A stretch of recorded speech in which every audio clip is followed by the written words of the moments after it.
The day I found out my brother had sold our grandfather's land, I was standing in my kitchen making coffee. It was 6 in the morning.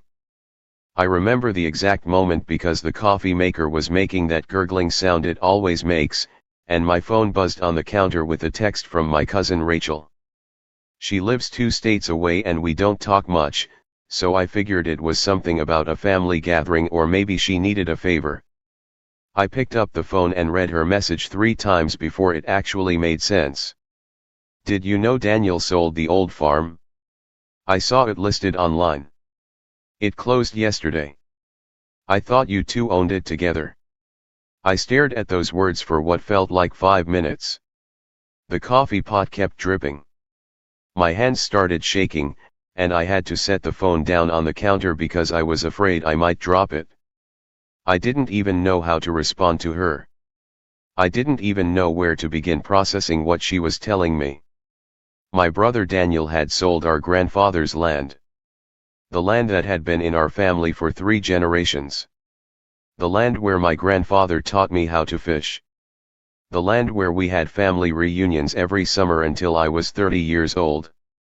The land my grandfather had specifically called me into his bedroom to talk about 3 days before he died. He made me promise to take care of it.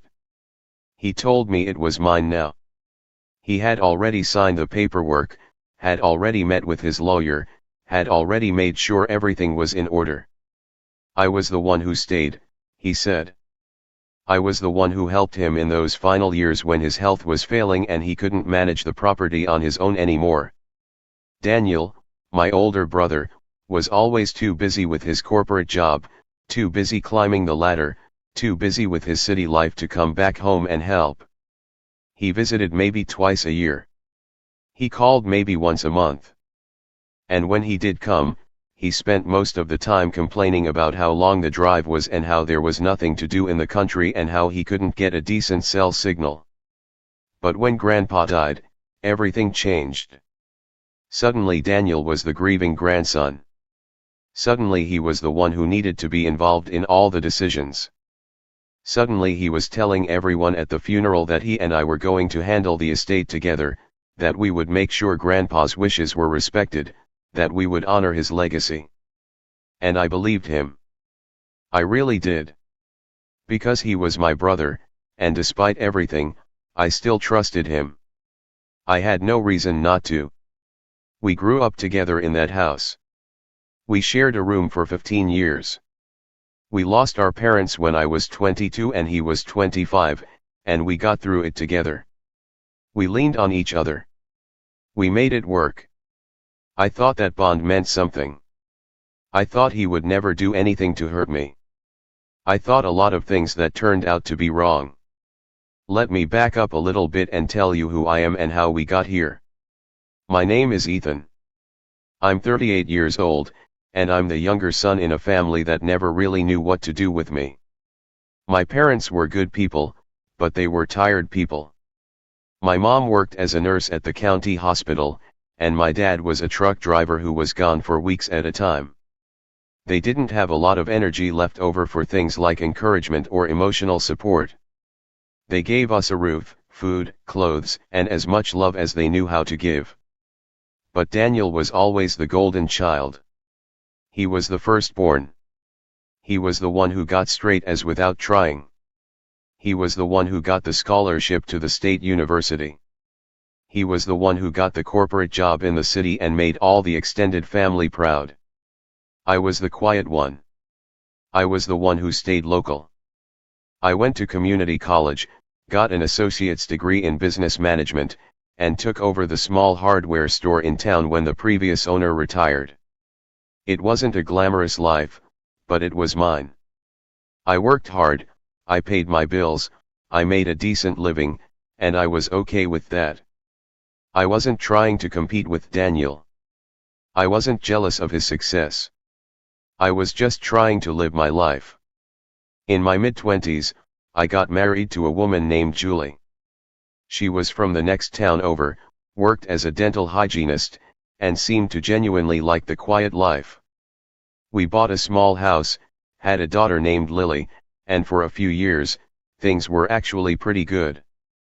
But Julie always had an edge to her, a restless energy that I could never quite satisfy. She wanted more than what I could give her. She wanted the trips, the nice cars, the designer clothes. She wanted to be the kind of wife who could show off at dinner parties and impress people. And I was just the guy who ran a hardware store and came home smelling like sawdust and paint. The first time she mentioned divorce, I was blindsided. We were sitting at dinner and she just said it like she was talking about the weather. She said she couldn't do this anymore, couldn't live this small life, couldn't keep pretending she was happy when she was miserable. I remember my fork just hovering there in midair, and then the sound of Lily crying from the other room, and I didn't even know how to respond. We tried counseling, but it didn't help. She had already made up her mind. She met someone else, some guy who worked in finance and had a nice car and a big house in the suburbs. She moved out, took Lily with her, and our divorce was finalized about a year later.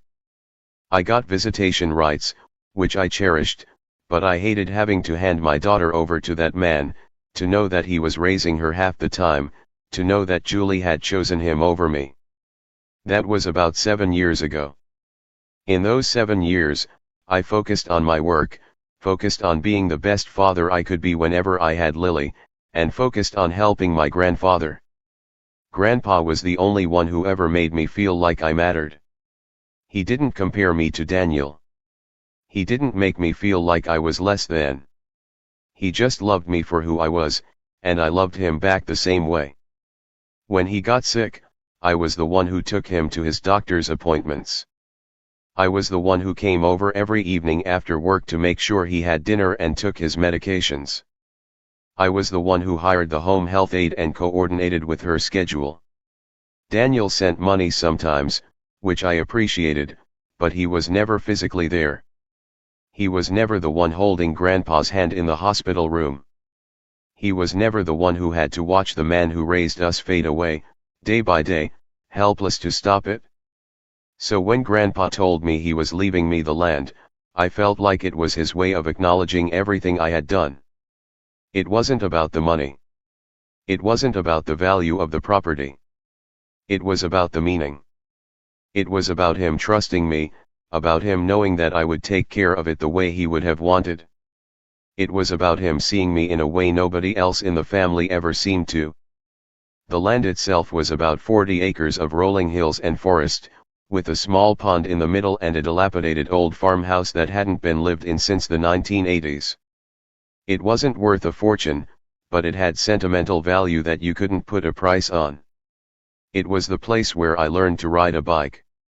It was the place where I caught my first fish. It was the place where we buried my parents and my grandfather. It was the place where I felt closest to everything that mattered. When Grandpa died, Daniel came back for the funeral.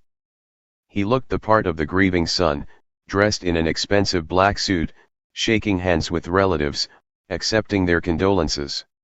I was in the background, making sure everything was organized, making sure the caterers had what they needed, making sure the burial went smoothly. That was always my role. The one who took care of things. The one who made sure everything worked. The one who never got any credit. After the funeral, Daniel pulled me aside and said we needed to talk about what to do with the estate. He said he knew Grandpa had left me the land, and he respected that, but he thought we should handle it together as a family. He had ideas. He had connections. He knew developers who might be interested in buying the property for a good price. He thought we could get maybe $200,000 out of it, which we could split and use for various things. He was already planning to upgrade his kitchen. He was already looking at new cars. I told him I wasn't interested in selling. I told him Grandpa wanted me to take care of the land, not get rid of it. I told him I had plans for it. I wanted to fix up the old farmhouse, maybe turn it into a weekend retreat for Lily and me. I wanted to keep it in the family for the next generation. Daniel looked at me like I was insane. He said, "Ethan, be realistic. That place is falling apart. It's going to cost you a fortune just to make it livable. Why would you throw money into something that's never going to give you any return? You're not thinking about this logically. I told him I was thinking about it exactly the way I wanted to, and that it wasn't his decision to make. He got this look on his face, this tight little smile that he always got when he thought he was smarter than everyone else, and he said, "Fine. We'll talk about it later. We don't need to make any decisions right now." I should have known then that he wasn't going to let it go. I should have known that Daniel was the kind of man who couldn't stand not getting what he wanted. But I was grieving. I was exhausted from everything I had done to take care of Grandpa in those final months. I didn't have the energy to fight with my brother, so I just let it drop. Over the next few weeks, I tried to get in touch with Grandpa's lawyer to make sure the transfer of the deed was finalized. But the lawyer had gone on an extended vacation and then retired, and I kept getting referred to different people and hitting dead ends. I should have been more aggressive about it. I should have been more persistent. But I kept telling myself it would work itself out. It was just a matter of time. Grandpa had signed the papers. The will was clear. There was no way Daniel could do anything to change that. I was wrong. I was so wrong. In the months that followed, Daniel started calling me more often. He wanted to know what I was doing with the land. He wanted to know if I had started fixing up the farmhouse. He wanted to know if I had talked to any contractors. He framed it as brotherly concern. He said he just wanted to make sure I wasn't making a huge mistake. But I started to notice that he was always pushing for information, always trying to get me to reveal my plans, always trying to find some angle. I also started to notice that he seemed to be spending more time around town. He told me he had some business trips in the area, but I didn't really believe that. There wasn't anything in our area that would attract a corporate guy like him. I think he was meeting with people. I think he was laying the groundwork for something. The first real sign that something was wrong came about 6 months after Grandpa's funeral. I was going through some old boxes in Grandpa's attic, trying to clear things out, and I came across a folder of property documents.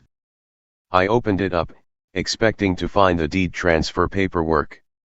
Instead, I found copies of documents that were dated after Grandpa's death. They were all signed by Daniel. They were all about the land. They were all in Daniel's name. I stared at those documents for a long time, trying to make sense of them. I thought maybe they were just copies of something else. I thought maybe there was some innocent explanation. But deep down, I knew there wasn't. My brother had done something. I just didn't know the full extent of it yet. I called Daniel that night, trying to keep my voice calm. I asked him if he knew anything about the documents I found. He laughed, that smooth corporate laugh he used when he was trying to deflect. He said, "Oh, those. Yeah, those are just some old records I had drawn up when I was looking into the property value. I had a real estate friend do some research for me. It's nothing to worry about." I should have pushed harder. I should have demanded to see the original documents. But I didn't want to believe that my brother would betray me that way, so I convinced myself to let it go. I told myself I was being paranoid. I told myself that family didn't do things like that to each other. The second sign came when I started getting calls from people asking if the land was for sale. I told them it wasn't. I told them I wasn't interested in selling. But they kept calling, kept insisting that they had been told the property was available, kept offering me more and more money. One developer offered me $300,000.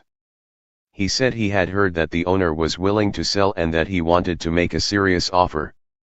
I asked him who had told him the property was for sale, and he gave me the name of a real estate agent who worked out of a city about 2 hours away. I didn't know that agent. I had never met him or spoken to him. But when I looked him up online, I found out that he had recently handled a number of other transactions for my brother. Daniel had apparently used him for several deals. And Daniel had apparently told him that the land was available for purchase.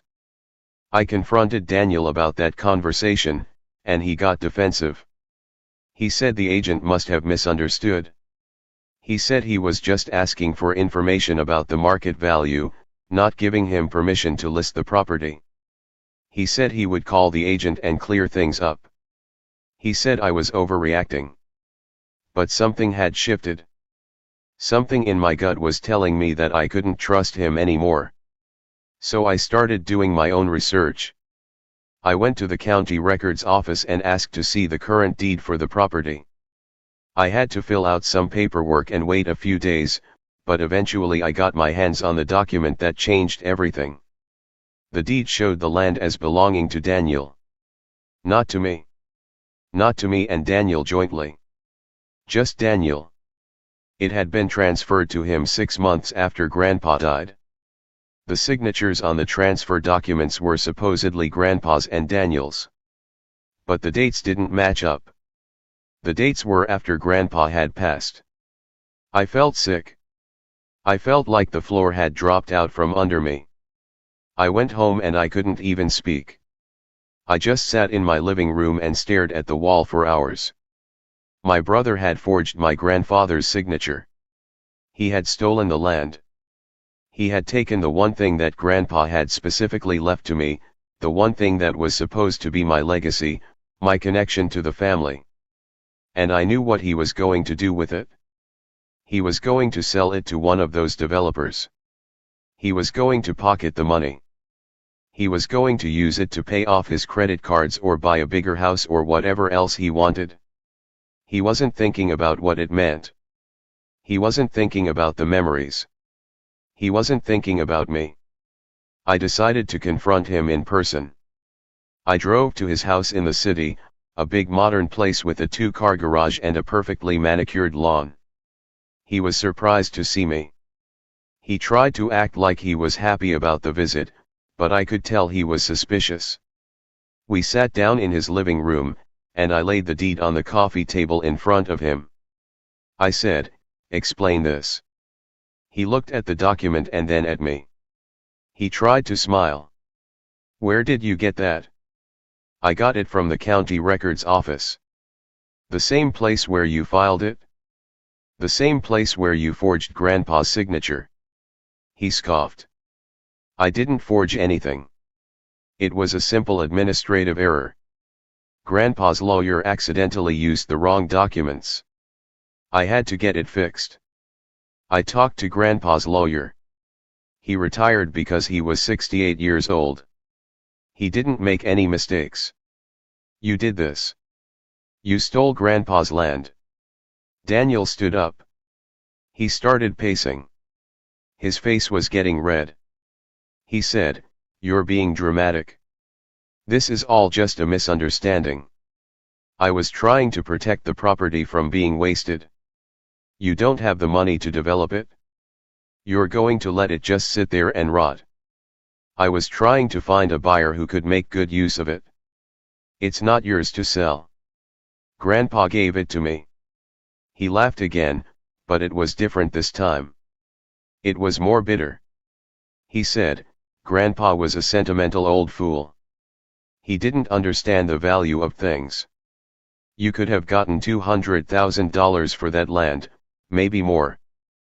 But you were too busy being the favorite grandson to see what was really important." I felt something break inside me. Not in a loud, dramatic way. Just a quiet crack, like a hairline fracture in a wall that you don't see until the whole thing comes down. I realized in that moment that my brother didn't care about me at all. He never had. He saw me as an obstacle. He saw me as a fool. He saw me as nothing more than someone who got in the way of his ambitions. I said, "I'm going to the police. I'm going to tell them what you did." Daniel's demeanor changed. He dropped the arrogant act and started trying to reason with me. He said, "Come on, Ethan. Don't be like that. We're brothers. We can work this out. I'll get a lawyer. We'll straighten out the paperwork. We'll split the money down the middle. You can have half of whatever I get. I'll write you a check tomorrow. I said, I don't want half. I want the land. It belongs to me. And if you don't reverse this, I'm going to make you pay. He looked at me with something that might have been pity. He said, you can't prove anything. The documents look legitimate. Grandpa's signature is on them. Even if you try to fight this, it's going to take years and cost you a fortune. You don't have the money for a legal battle. I do. I can drag this out as long as I want. You'll run out of money long before anything gets resolved. He was right about one thing. I didn't have the money to take him to court. My hardware business was successful enough to pay my bills and put some aside for savings, but it wasn't the kind of operation that could fund a prolonged legal fight. I had a daughter to take care of. I had child support payments. I had a mortgage. I couldn't just throw everything away on a legal battle that I might not even win. But something else happened in that moment. Something I didn't expect. I didn't feel broken. I felt angry. I felt determined. I looked at my brother, this man who had everything I didn't and still wasn't satisfied, and I realized that he wasn't as smart as he thought he was. He thought he had all the advantages. He thought he had cornered me. He thought I would just roll over and accept the scraps he deigned to throw my way. He didn't know something important. He didn't know about the second letter. When Grandpa was in the hospital in his final days, he had asked me to bring him a notebook from his desk. I had found it buried under a pile of papers, and I had handed it to him without thinking much about it. Later, after he died, I found that notebook in a box of his things that the hospital had given me. In it, there was a handwritten letter addressed to me. I had read it when I was alone in my house, and I had cried for an hour straight. In that letter, Grandpa had described exactly what he wanted for the land. He had described the transfer he had made. And he had described how, if anything ever happened to the original documents, there was a second set of papers in a safety deposit box at the bank in town, with a lawyer named Margaret Chen who had handled his affairs before the other lawyer took over. I had forgotten about that. I had been so caught up in the grief and the chaos that I had shoved the notebook into a drawer and never looked at it again. But when Daniel threatened me, when he told me I couldn't prove anything, the memory of that letter came flooding back. I drove back home that same night. I barely slept. I was at the bank as soon as it opened the next morning. I had to show them the letter, had to prove that I was who I said I was.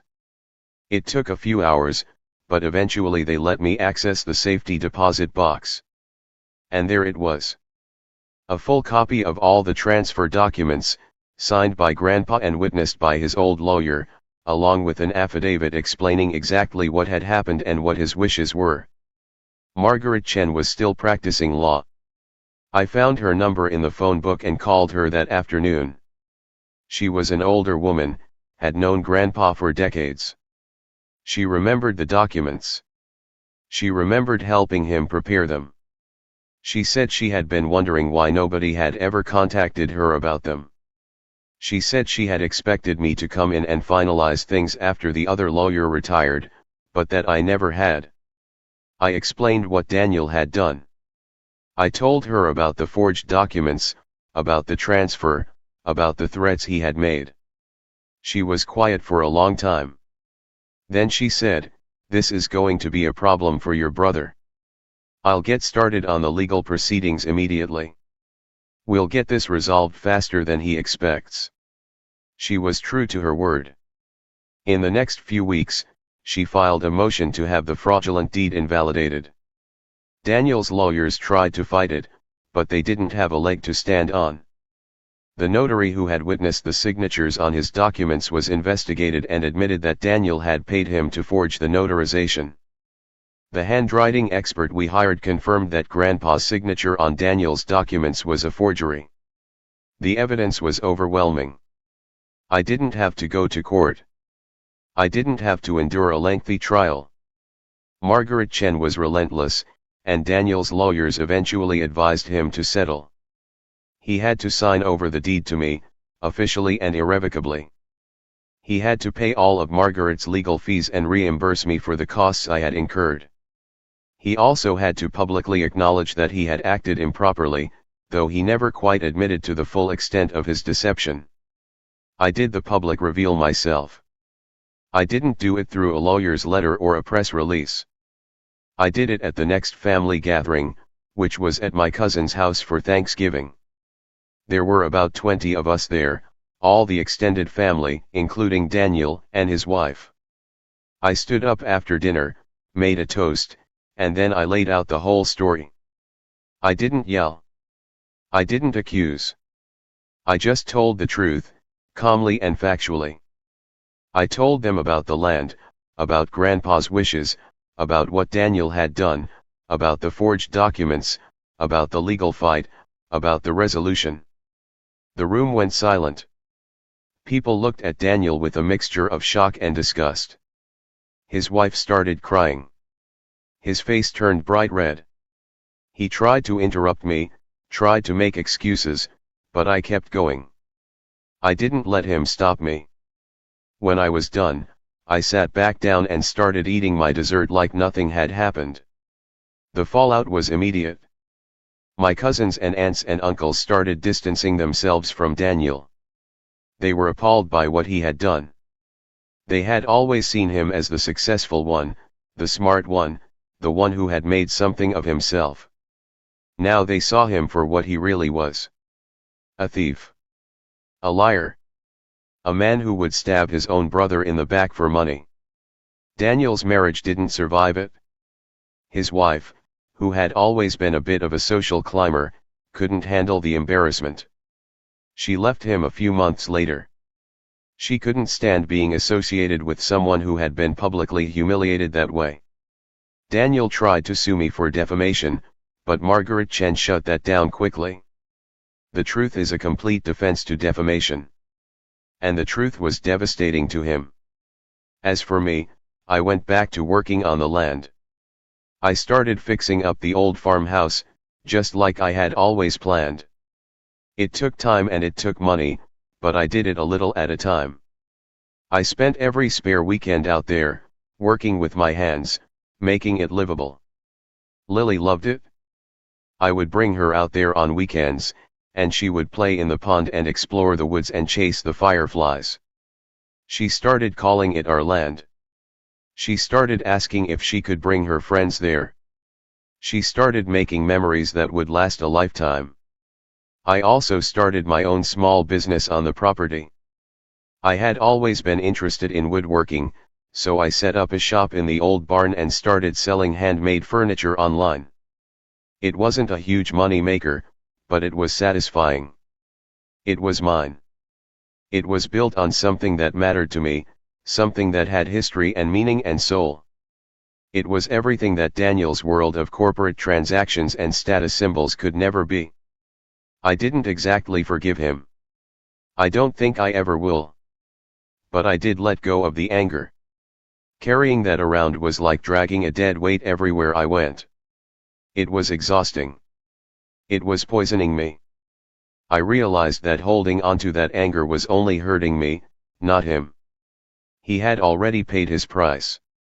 He had lost his reputation, his wife, his standing in the family. He had gotten exactly what he deserved. I never went to his house again. We didn't talk on the phone. At family events, he would sit on the other side of the room and pretend I didn't exist. That was fine with me.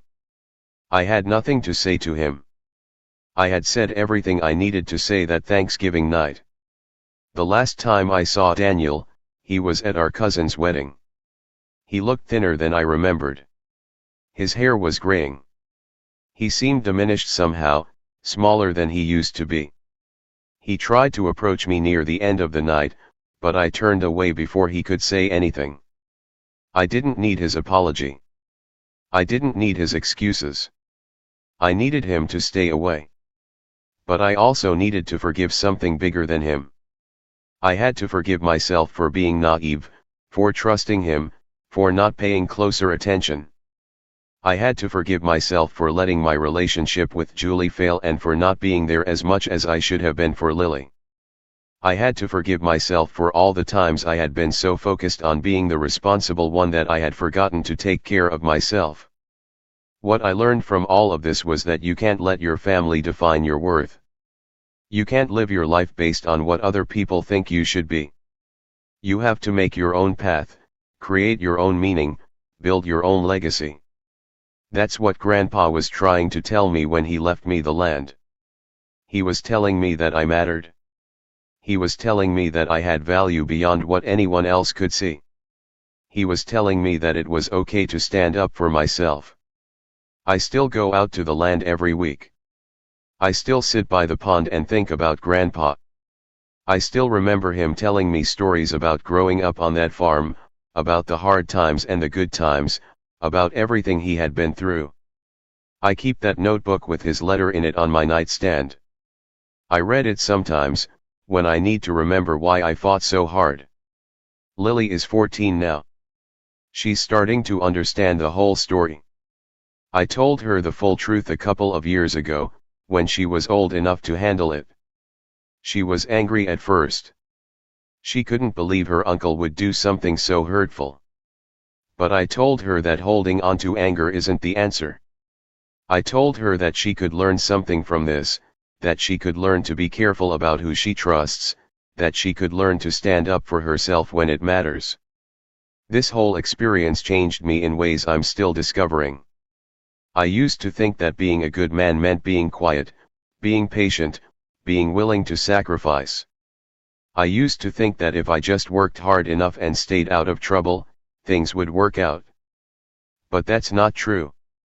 Sometimes being a good man means being willing to fight. Sometimes it means being willing to be loud. Sometimes it means being willing to tell the truth, no matter how uncomfortable it makes people. I also learned that you can't rely on your family to have your back. I used to think that blood was thicker than water, that your family would always be there for you. But my family, the people who were supposed to love me unconditionally, let me down. They either participated in the betrayal or they stood by and let it happen. Only a few of them, like my cousin Rachel, had the courage to speak up. I'll always be grateful to her for that text, for being the one who told me the truth. In a strange way, I'm almost grateful to Daniel. If he hadn't done what he did, I might have spent my whole life being the quiet, overlooked son, the one who always took care of everyone but never got anything in return. He forced me to stand up. He forced me to fight. He forced me to become something more than I was. I'm not a vengeful person. I don't wake up every morning thinking about what Daniel did to me. I don't wish him ill. But I also don't wish him well. I just wish him away. I wish him to be a person I used to know, a person who belongs to my past and not my present. The land is mine now. It will always be mine. And one day, it will be Lily's. That's the legacy Grandpa left me. Not the money, not the property value, not anything material. He left me a sense of purpose. He left me a place to call home. He left me something to pass on to my daughter, something that would remind her of where she came from and what she could become. I think about Grandpa almost every day. I think about his laugh, the way it would rumble up from his chest and shake his whole body. I think about his hands, the way they were always calloused and strong even when he was old. I think about the way he looked at me when he said he was leaving me the land. He didn't say it like it was a gift. He said it like it was a responsibility. He said, "Ethan, this is yours. Take care of it. It's part of who we are." And that's what I'm trying to do. I'm trying to take care of it.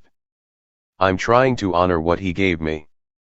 I'm trying to be the man he believed I could be. I'm not perfect. I still make mistakes. I still have my doubts. But I'm here. I'm still fighting. I'm still moving forward. That's the thing about betrayal. It breaks you or it makes you.